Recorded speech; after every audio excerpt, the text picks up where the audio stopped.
Takka yana na bantu naye omuntu wakadona otukote kulabwa ndojo kulitaka ogenda tegera gwe ogenda kana na lyo mugulu gwe omwana ko tekuligenda mu honorable I will know ngabu wana elinti bajja kunsuza wali mukadugu musuzaye. Now it's just bragging. I'm not bragging. This is what you said. So and even in command, so also you are working at the interest of so nayenda ondi kunyondi ngabu without clear identification. You will kill me. You are illegal. You will kill me. We shall arrest you. I cannot kill you, but the law will kill you. Omukulu yafuna lease na wa reverend afuneko freehold. Lease yagifuna mu mwaka ogw'olukumi mu etaano Uganda yali mu lutalo. Office zonna zaali nzigale. Kakati ono ye lease yagifuna mu office ki. Kakati atone yafunyeko freehold ku lease title. Lease yali ebadde ekyatambula ya myaka 39 ebadde tenaggwako.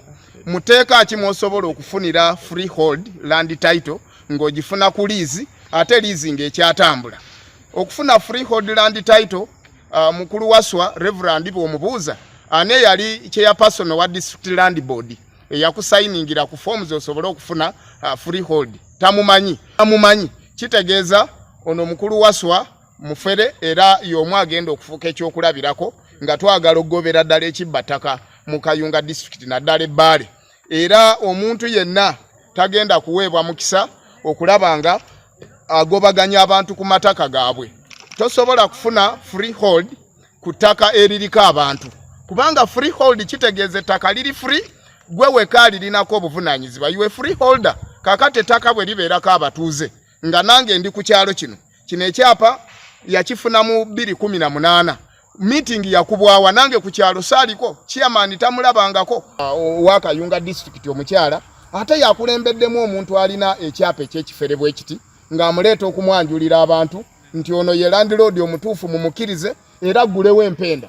Omubaka honorable member of parliament nga walina minister w'ebyettaka eno ensobi ebeera ntono nnyo era nga mba sigikusuubiramu.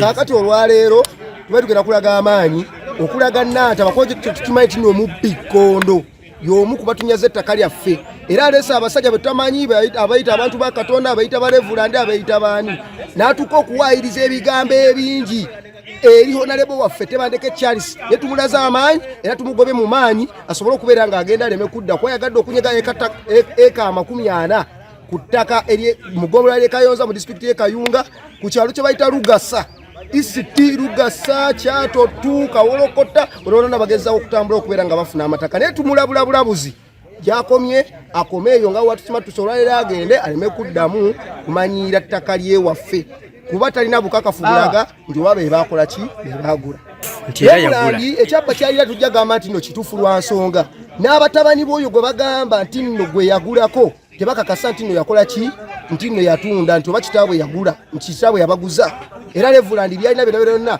bijingirire ffe we tuyinza okugamba kuba omuntu otamanyi wawe wagula wenkana watya wayita luddawa toyinza tugamba nti nno we wagula wo naye nga tomanyi tolaba nko yadde chairman LC1 LC3 yadde oba omuntu yenena aise mu banene beerere. So pamoja na hayo wanataka kutufukuza na sisi hatuwezi tukakubali kufanya nini kutufukuza kwa dongo hilo. Na mtu huyo mwenye anataka kutufukuza kwa dongo amemaliza karibu miaka 4.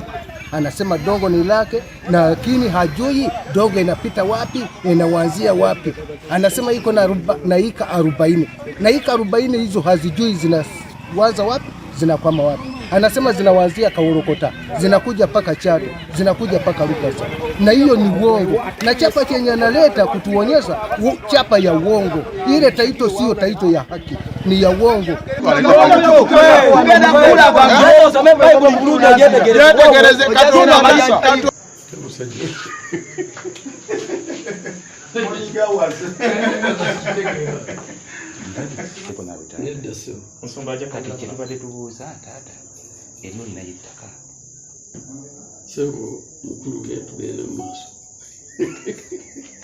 What are they?